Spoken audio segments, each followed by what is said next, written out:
1956 Dodge Coronet. Average price is $16,150. The Dodge Coronet was one of the most popular cars of the 1950s, and it was a stunner as well. The crisp grille design and classic shape made this car a fantastic choice. The Coronet was practical, but it was also a gorgeous car when it wore two-tone paint. The Coronet is typically much more affordable than some of the higher-end models from Chrysler, making it easy to drive this beautiful 1950s classic. A getaway six-cylinder engine was the starting point for power in the Coronet.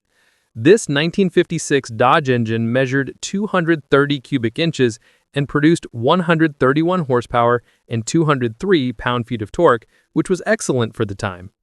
A red Ram V8 engine was also offered, giving drivers a 270 cubic inch V8 engine that delivered 189 horsepower and 266 pound-feet of torque to the wheels.